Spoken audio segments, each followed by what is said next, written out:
ایک دکاندار سے پوچھا گیا، کس طرح اس چھوٹی اور بند گلی میں اپنی روزی روٹی کما لیتے ہو؟ دکاندار نے جواب دیا، میں جس سوراخ میں بھی چھپ جاؤں موت کا فرشتہ مجھے ڈھونڈ نکالے گا، تو یہ کس طرح ممکن ہے کہ رزق والا فرشتہ مجھے نہ ڈھونڈ سکے؟ ایک نیک اخلاق و کردار کا حامل لیکن غریب لڑکا کسی کے گھر اس کی بیٹی کا رشتہ لینے گیا۔ بیٹی کا باپ بولا، تم غریب ہو اور میری بیٹی غربت اور تکالیف کو برداشت کرنے کی سخت نہیں رکھتی، اس لیے میں تمہیں اپنی بیٹی کا رشتہ نہیں دے سکتا۔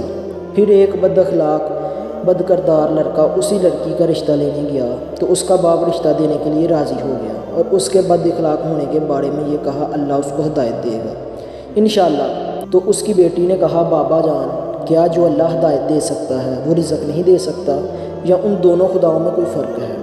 حاتم طائی سے پوچھا گیا، تجھ سے زیادہ بھی کوئی سخی ہے؟ کہا، ہاں ہے۔ وہ مرد جس کی 2 بیریں تھیں، ایک کو ایک رات میرے لیے ذبح کیا تو میں نے اس کے جگر کے لذیذ ہونے کی تعریف کی۔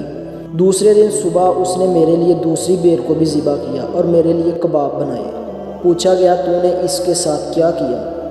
کہا کہ میں نے اس کو 500 بیریں دی۔ تو کہا کہ پھر آپ اس سے زیادہ سخی ہوئے؟ تو حاتم طائی نے کہا، نہیں، اس کے پاس جو کچھ تھا اس نے مجھے دیا، جبکہ میں نے اپنے مال میں تھوڑا سا مال اس کو دیا۔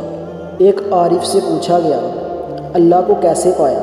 تو اس نے کہا، اللہ طاقت رکھتا ہے، وہ میری کلائی کو پکڑے لیکن وہ ہمیشہ میرا ہاتھ پکڑ کے مجھے سیدھی راہ دکھا دیتا ہے۔